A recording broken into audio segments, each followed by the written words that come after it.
They asked for reinforcements. What responded terrified the entire galaxy. The message went out across the Drac fleet at dawn. Simple words on every screen, every speaker, every device.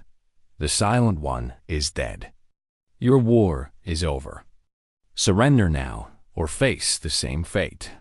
For a long moment, nothing happened. The Drac ships hung in space, confused and leaderless. The soldiers on the ground stopped fighting each other and stared at the sky. Then, one by one, the Drac ships turned and began to leave. They ran. The destroyers of worlds, the killers of billions, ran from a planet they had almost conquered. They ran because their leader was dead. They ran because something had come out of the darkness and killed him. They ran because they were afraid. On the bridge of the Starlight Dream, Admiral Una watched the enemy fleet retreat. Tears fell from her 4 eyes, tears of relief, of joy, of something she had not felt in days. Hope. "They are leaving," whispered Lieutenant Bora. "The Drac are actually leaving. The humans," said old Dury. "The 12 humans did this." Una nodded slowly. She had heard the reports. She knew what had happened in the command center. 12 humans against the most powerful warlord in the galaxy. And the humans had won. "Contact the Ironwake," she ordered. "I want to speak with Captain Tay."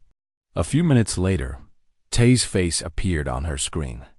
He looked tired. There was blood on his uniform, some of it his, most of it not. Behind him, his team was treating their wounds and preparing their ship. "Captain," said Una, "I do not have words to thank you. You saved my people. You saved my world." Tay shook his head. "We lost one of ours. A young man named Yoon.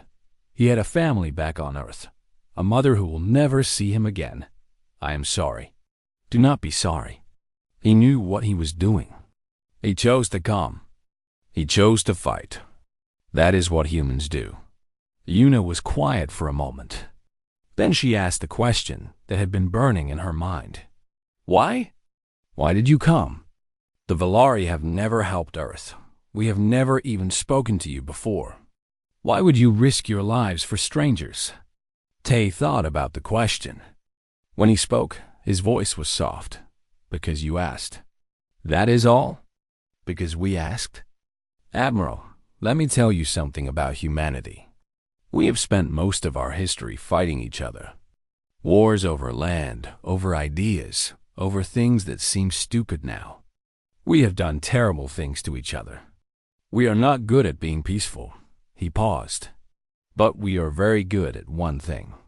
When someone is in trouble, when someone is being hurt, when someone is crying out for help, we answer.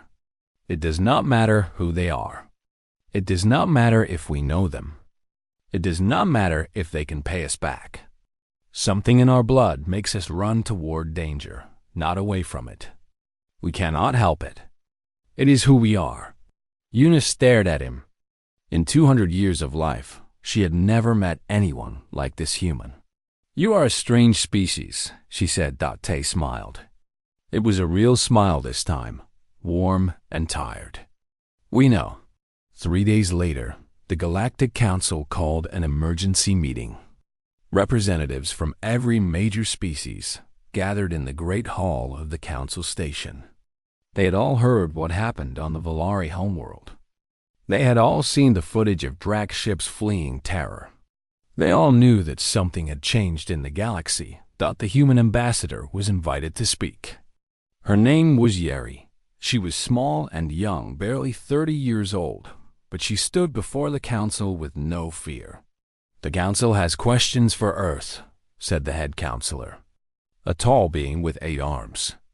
"You were told to stay in your corner of the galaxy. You were told not to interfere in galactic affairs. You ignored those orders." Yeri nodded. "Yes, we did. Why?"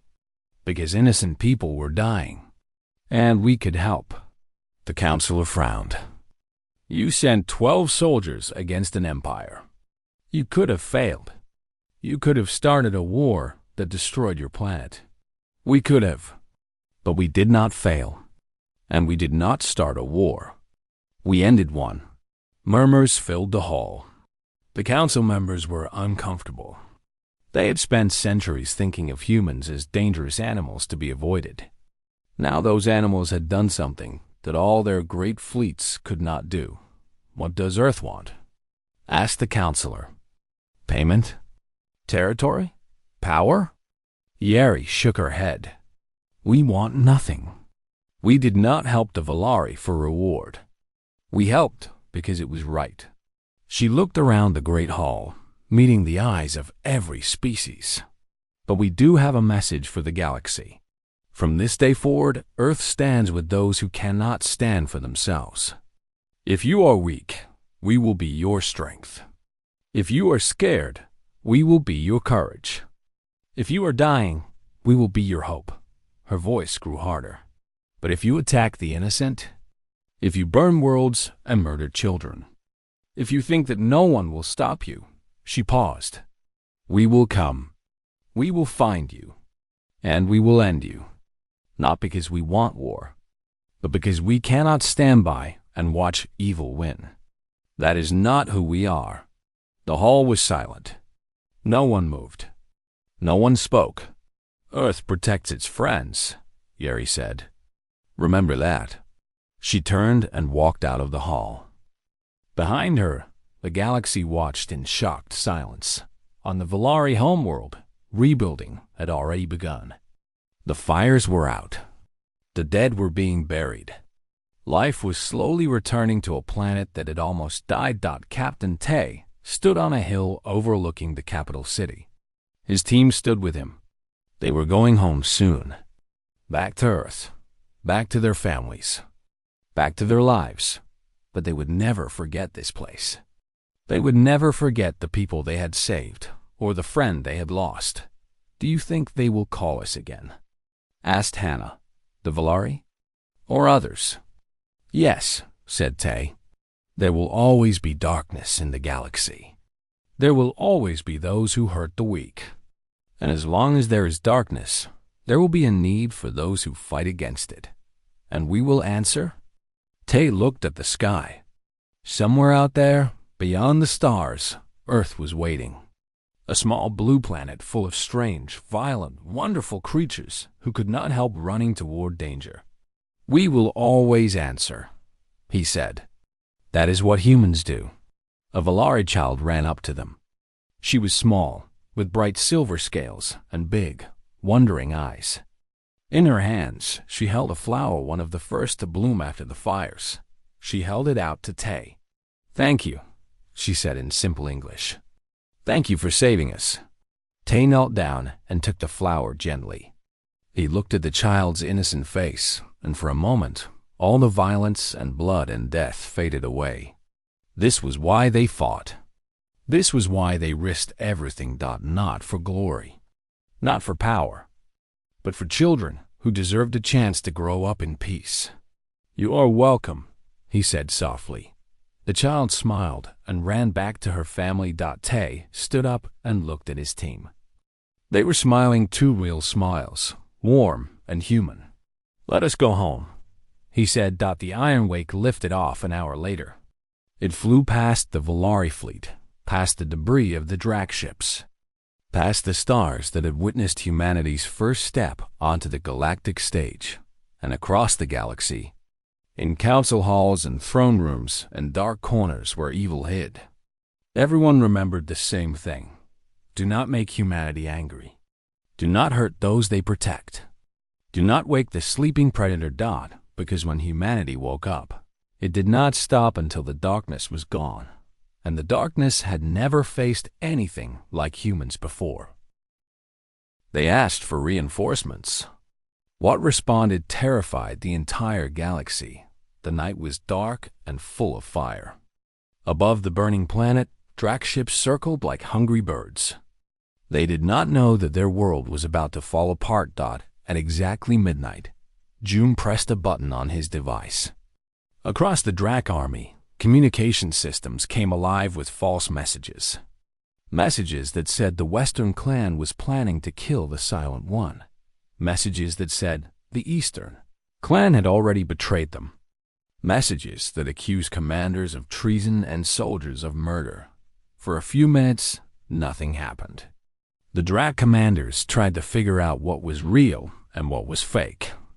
They called each other, asking questions, demanding answers. Then the first shot was fired. No one knew who shot first. Maybe a nervous soldier. Maybe a commander who believed the lies. It did not matter.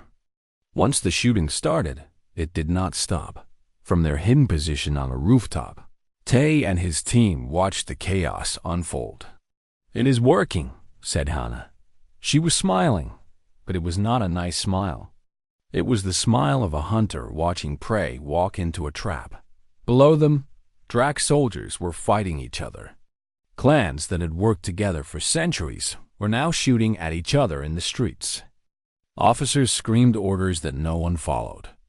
Explosions lit up the night as tanks and vehicles attacked their own side. "The Western and Eastern clans are fully engaged," reported June, watching his screen. "The Southern clan has locked down their section of the city. They are not fighting, but they are not helping either." "Good enough," said Tay. "What about the command center?" "The Silent One has pulled most of his guards back inside. He has about 2,000 soldiers protecting him now instead of 5,000. Still too many for a direct attack," said Jin. "We are not going to attack directly," said Tay. "We are going to walk in through the front door." He pulled out a small case and opened it. Inside were 12 Drak uniforms and identity cards. "Where did you get those?" asked Myra. "From the patrol we killed last night." June changed the photos and codes. "We will look like Drak soldiers on the security systems." The team changed quickly. The uniforms were uncomfortable. Drak bodies were different from human bodies, but they would work in the dark and chaos. "Remember," said Tay as they prepared to move, "we do not fight unless we have to. We move quiet. We move fast. We get to the Silent One, and we end this." The team moved out into the burning night. Walking through the Drak army was like walking through a nightmare. Soldiers ran past them, screaming and shooting. Buildings collapsed. Bodies lay everywhere. Drak killing Drak in a war that humans had created with a few false messages that no one stopped them. No one looked at them closely. In the chaos, 12 figures in Drak uniforms were invisible. They reached the command center an hour before dawn. It was a massive building of black metal, surrounded by walls and guards. But the guards were nervous. They kept looking over their shoulders, waiting for an attack from their own people. Tay walked up to the main gate. A Drak guard pointed a weapon at him. "Identity," the guard demanded. Tay held up his fake card. The guard scanned it. For a long moment, nothing happened. Tay's hand moved slowly toward the knife hidden in his sleeve. Then the scanner beeped green. "Go in," said the guard. "The Silent One wants all loyal soldiers inside." The team walked through the gate. They were inside the enemy fortress. The command center was huge and dark. Drak soldiers filled the halls, but they were distracted and afraid. They did not notice 12 silent figures moving through the shadows. June guided them using his map. "The Silent One is on the top floor.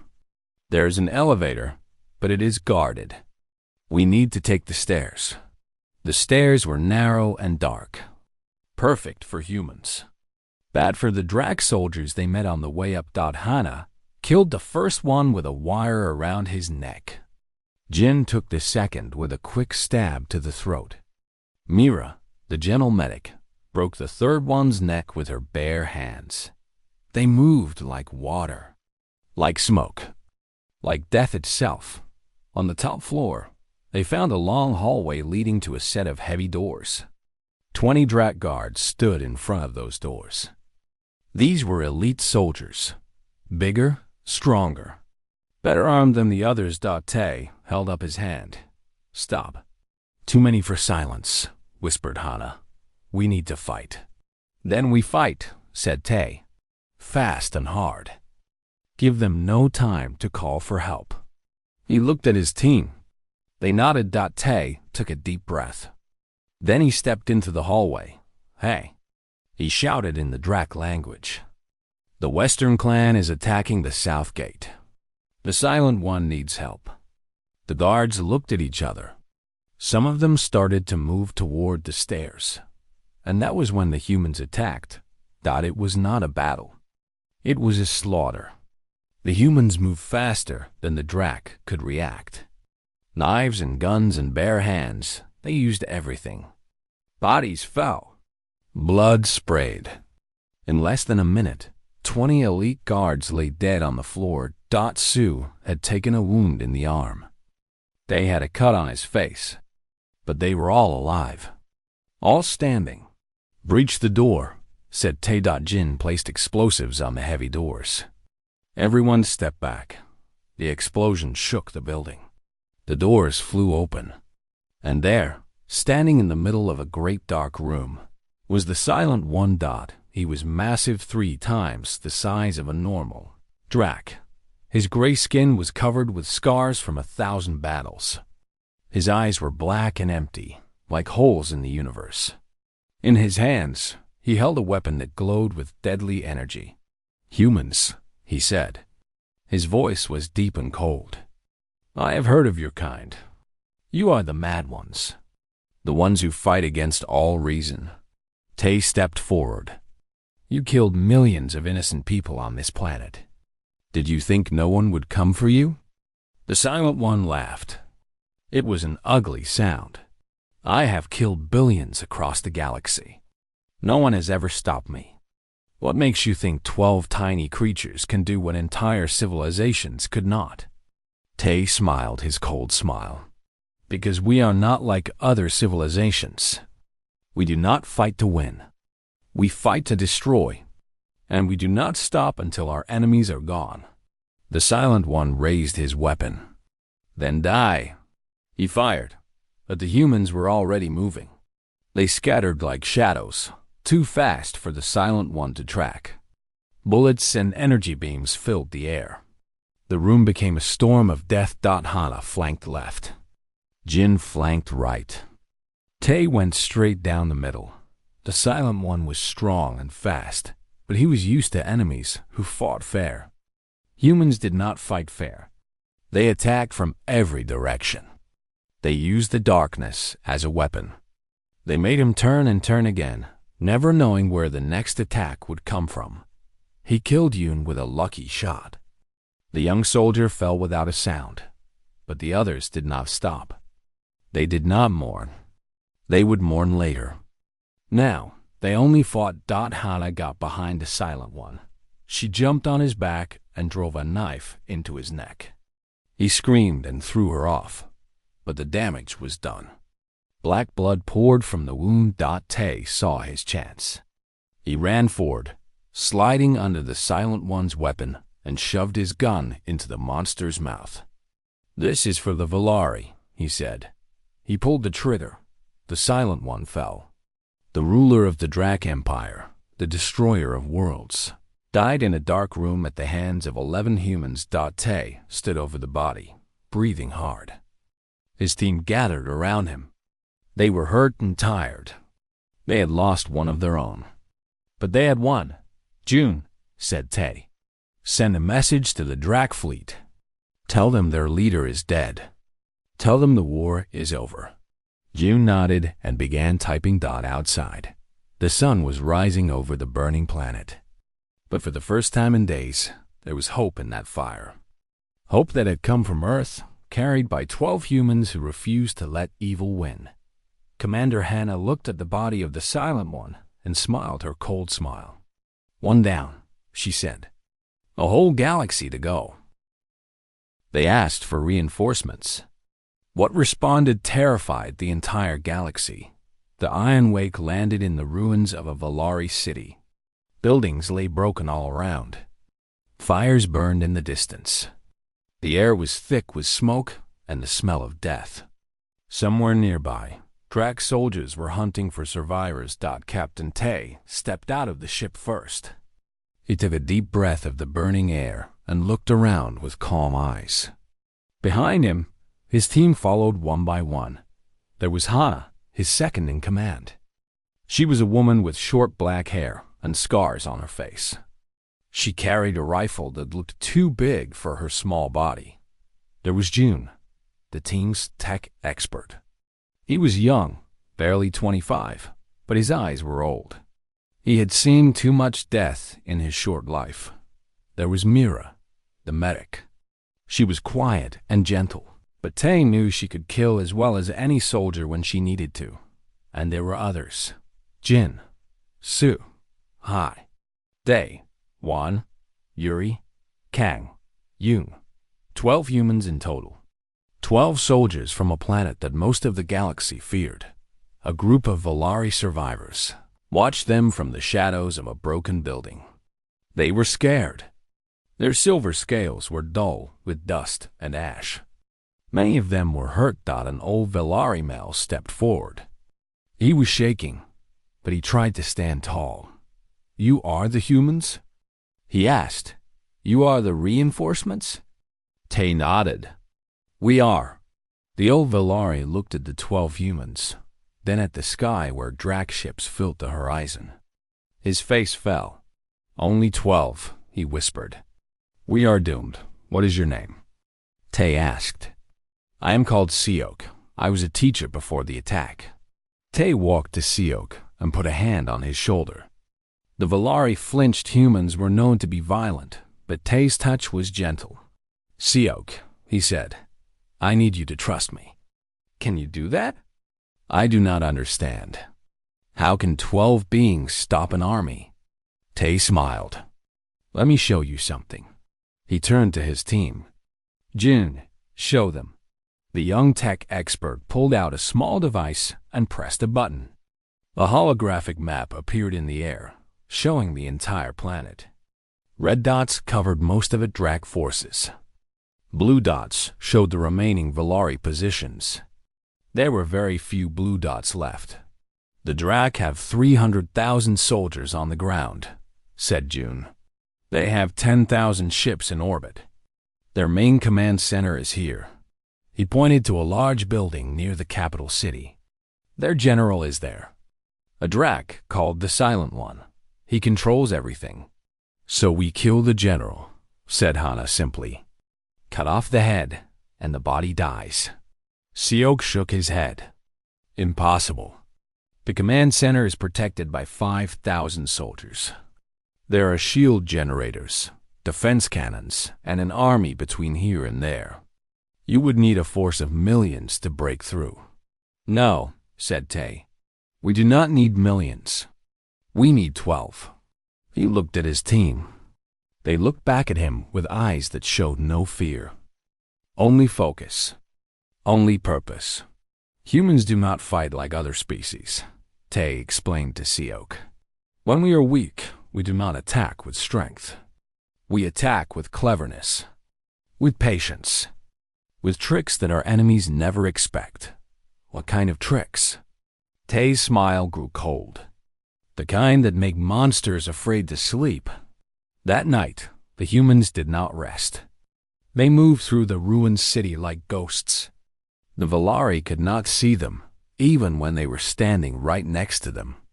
The humans had technology that bent light around their bodies, making them nearly invisible. But it was more than technology. It was the way they moved, silent, patient, like hunters who had been doing this for thousands of years. The Drac patrol never saw them coming. There were 20 Drac soldiers guarding a crossroad. They were big and ugly, with gray skin and too many teeth. They carried weapons that could cut through metal. They were confident. They were the killers of worlds. Nothing could hurt them. Tay gave a hand signal. His team spread out. The first Drac died without a sound. Hana was behind him one moment, and then he was falling, blood pouring from a wound he never felt. The second Drac turned to see what happened, and June put a knife through his eye. It took less than 30 seconds. 20 Drac soldiers, dead. Not one of them had time to call for help. Move the bodies, Tay ordered. Make it look like they walked away. The humans worked quickly. They had done this before. Many times. On many worlds. Against many enemies. By morning, the Drac had lost 200 soldiers. They did not know how. There were no battles. No gunfire. Just soldiers who went on patrol and never came back. The Drac commanders were confused. They sent search parties to find out what happened. The search parties disappeared too. On the Valari flagship, Admiral Yuna watched the reports with amazement. "The Drac are losing soldiers," said Lieutenant Bora. "Hundreds of them. But there are no signs of fighting." "It is the humans," said Yuna. "They are doing something down there. But how?" "They are only 12. Yuna thought about the stories she had read. Stories of human wars. Stories of small groups of human soldiers who would sneak behind enemy lines and cause chaos. They called it special operations, guerrilla warfare, unconventional tactics. "Humans do not fight the way we expect," she said. "They fight in ways that no one expects. That is why they are so dangerous." Down on the planet, Tay and his team continued their work. They destroyed supply ships in the night. They poisoned water supplies. They left false trails that led Drac patrols into traps. They put fear into the hearts of creatures that had never felt fear before. On the third night, Tay called a meeting. The team gathered in a hidden basement beneath the ruins. "We have their attention now," he said. "The Drac know something is wrong. They are scared. They do not know what is hunting them." "Good," said Hana. "Scared enemies make mistakes. Tomorrow night, we move on the command center. We take out the Silent One." Jin raised his hand. He was the oldest member of the team, with gray in his hair. "The defenses are still strong. 5,000 soldiers." "We will not fight 5,000 soldiers," said Tay. "We will make them fight each other." He spread out a map on the floor. "The Drac are not united. They have different clans, different leaders. The Silent One rules them through fear. If we make them think that one of their own clans has betrayed them," understanding spread across the team's faces. "Civil war," said Mira. "We start a civil war inside their army." "Exactly. June has already hacked into their communication systems. Tonight, we send false messages. We make them believe that the Western clan is planning to kill the Silent One and take power. And while they fight each other," said Hana, "we walk right in and end this." Tay looked at his team. 12 humans. 12 weapons of humanity's will. Any questions? There were none. "Then get some rest. Tomorrow, we show the galaxy why Earth should never be woken up." The humans disappeared into the shadows to sleep. Outside, the Dracs searched for enemies they could not find. They did not know that their doom was already written. They did not know that they had made the worst mistake any species could make. They had hurt the friends of humanity, and humanity always remembered. They asked for reinforcements.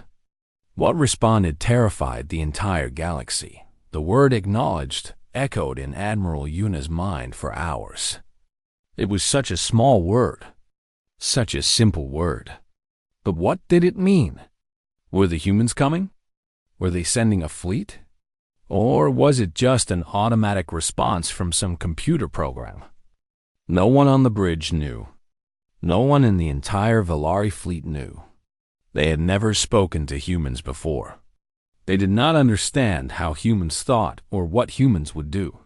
"Try to contact them again," Yuna ordered. Lieutenant Bora sent message after message to the Sol system. But there was no response. Only silence. Cold, empty silence that stretched across the stars. Meanwhile, the Drac continued their attack. They were patient destroyers. They did not rush. They moved across the Valari homeworld like a slow fire, burning everything in their path. City after city fell. Defense after defense crumbled. The Volari fought back with courage. They were not warriors by nature. They were scientists and artists and builders. But they fought anyway. Fathers picked up weapons they did not know how to use. Mothers stood in front of their children and faced death without running. Young soldiers who had never seen battle flew into the enemy and did not come back. But it was not enough. It was never going to be enough. "Admiral," said Bora on the second day, "we've lost the northern continent. The Drak are moving toward the capital." Yuna looked at the map. Red colors covered most of the planet now.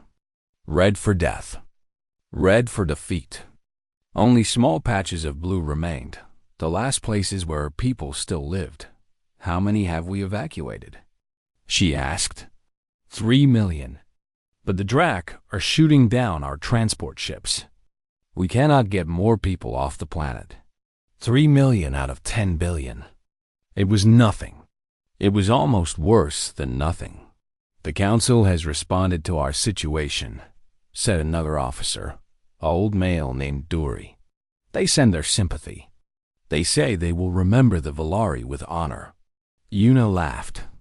It was not a happy laugh. It was the laugh of someone who had lost everything. "Sympathy," she said. "The Council watches us die and sends sympathy.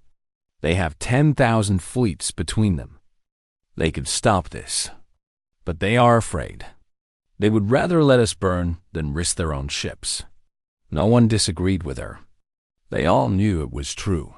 On the third day, something changed on the Drak flagship. Their attacks slowed. Their formations shifted. Something had made them nervous.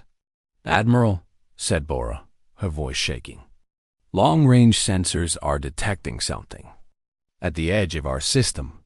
The humans?" Yuna rushed to the sensor station. "I do not know. It is a single ship. Very small. Moving very fast." Yuna looked at the data. The ship was tiny smaller than a Volari shuttle.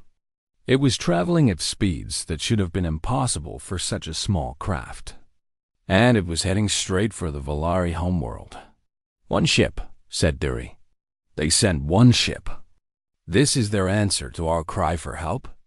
One tiny ship? Maybe it is a scout," said Bora hopefully. "Maybe the rest of their fleet is behind it." But they waited, and no other ships appeared.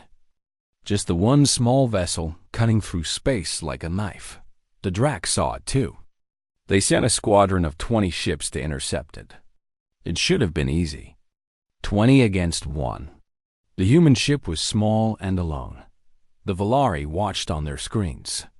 They expected to see the human ship destroyed in seconds. But that is not what happened. The human ship did not slow down. It did not try to run. It flew straight at the Drak squadron. And then, in a flash of light and fire, it was through. 20 Drak ships exploded behind it. The bridge went silent. "What happened?" Bora whispered. "How did it do that?" No one had an answer. The human ship had moved so fast that the sensors could barely track it. One moment the Drak ships were there. The next moment they were gone. The Drak sent more ships. 50 this time. The result was the same. Fire, light, and then burning wreckage floating in space that the human ship did not stop. It did not slow down. It flew straight toward the Volari homeworld, leaving destruction behind it. "They are hailing us," said Bora. "The human ship is sending a message." "Put it through," said Yuna. A face appeared on the screen. It was a human, the first one Yuna had ever seen in real life. He was male, with dark hair and dark eyes. His face was hard and calm. He wore a simple uniform with no medals or decorations. Behind him, Yuna could see other humans, 11 of them, sitting at various stations. "This is Captain Tay of the Iron Wake," the human said. His voice was quiet and even. "We received your distress call. We are here to help." Yuna stared at him. Her four eyes blinked in confusion. "Captain," she said carefully, "we are grateful for your response. But I must ask, is this all? One ship? 12 humans?" Captain Tay smiled. It was not a warm smile. It was the smile of someone who knew a secret that others did not. "Admiral," he said, "you asked for reinforcements. You got us. I promise you, it will be enough. But the Drac have 10,000 ships. You cannot possibly, Admiral." Tay's voice was still calm, but there was something in it now. Something cold and sharp. "Let me tell you something about humans. We do not fight like other species. We do not line up our ships and shoot at each other until one side runs out. That is not our way. Then what is your way?" Tay leaned forward. His dark eyes seemed to look straight through the screen, straight into Yuna's soul. "We find what our enemy fears," he said. "We find their weakness. And then we become their nightmare. The Drac have destroyed many worlds. They think they are the monsters of this galaxy. They are wrong." He paused. "The monsters are us." The transmission ended. The Iron Wake flew past the Volari fleet and headed toward the planet below. Toward the Drac army. Toward 10,000 enemy ships. 12 humans against an empire of killers. "They are insane," said Dury. "Completely insane." Yuna watched the small human ship disappear into the chaos of battle. She thought about everything she had read about humans. Their wars. Their history. Their terrible, beautiful, impossible will to survive. "Maybe," she said quietly. "Or maybe they are exactly what we needed." She turned to her officers. "All ships, hold position. Do not fire on anything unless I give the order. Let us see what 12 humans can do." Outside, the Iron Wake descended toward the burning planet. And somewhere in the Drac fleet, someone was about to learn why the galaxy had always been afraid of Earth. They asked for reinforcements. What responded terrified the entire galaxy. The sky above the Volari homeworld was burning. Great ships of the Drac Empire filled the horizon like dark clouds, blocking out the twin suns that had warmed the planet for millions of years. Fire rained down from above. Cities that had stood for 10,000 years crumbled into dust and ash. Admiral Yuna stood on the bridge of her flagship. The Starlight Dream. She was old for a Volari, with silver scales covering her tall, thin body. Her four eyes watched the destruction below with a sadness that went deeper than words. She had served her people for 200 years. She had seen wars and peace. She had seen empires rise and fall. But she had never seen anything like this. The Drac were not like other enemies. They did not want territory. They did not want resources. They did not want slaves. They wanted only one thing: death. They moved across the galaxy like a disease, destroying everything in their path.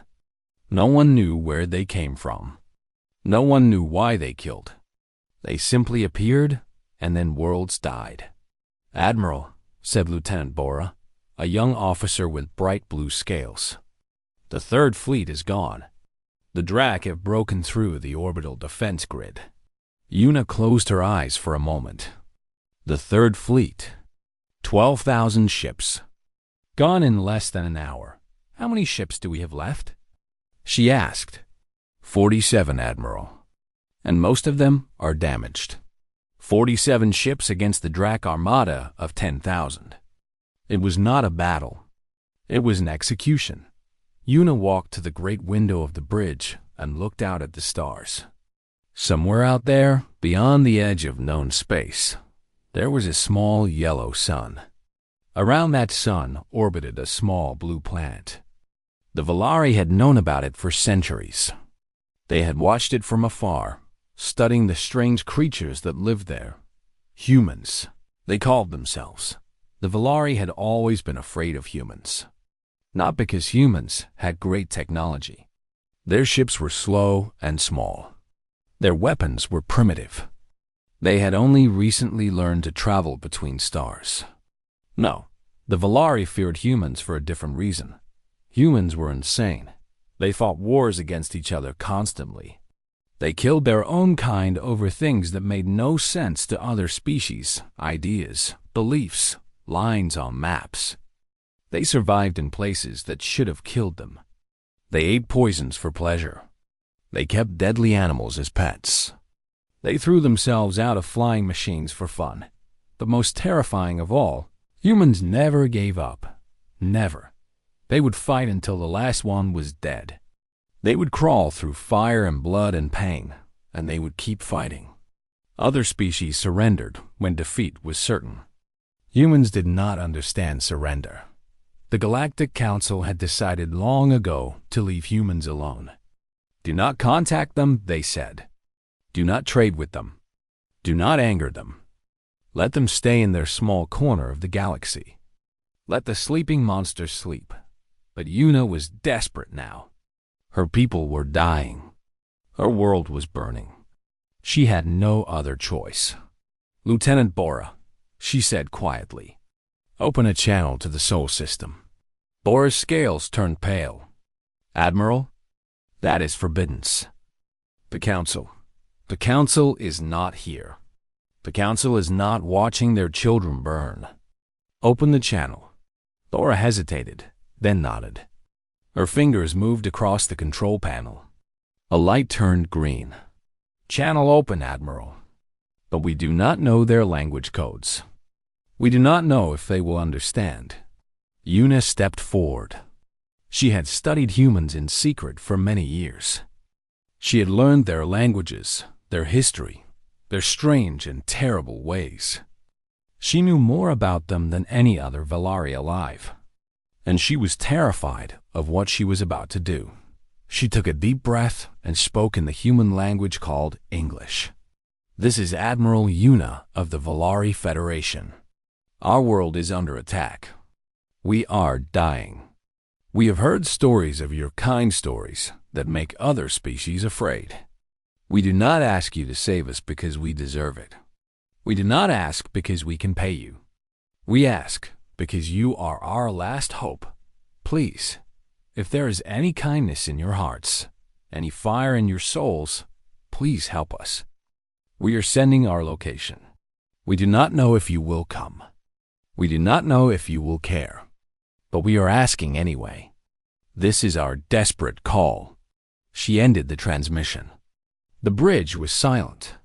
How long until the Drac reached the surface? Yuna asked. 6 hours, Admiral. 6 hours.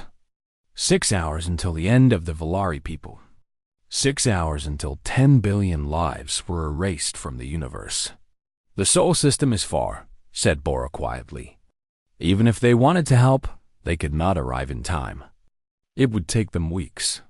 Yuna nodded slowly. She knew this. She had known it when she sent the message. But she had to try. She had to do something. Continue the evacuation, she ordered. Get as many civilians off the planet as possible. We will hold the line for as long as we can. The hours passed slowly. The Valari fought with everything they had. Ships burned and fell from the sky. Soldiers died defending cities that were already lost. Mothers held their children and waited for the end. And then, something happened. 5 hours after Yuna sent her message, a signal came through. It was weak and strange, using technology that the Valari computers barely recognized. But the message was clear. It was one word, spoken in a human voice. Acknowledged. Bora looked at the Admiral with wide eyes. They received our message. But what does this mean? Are they coming? Yuna stared at the screen.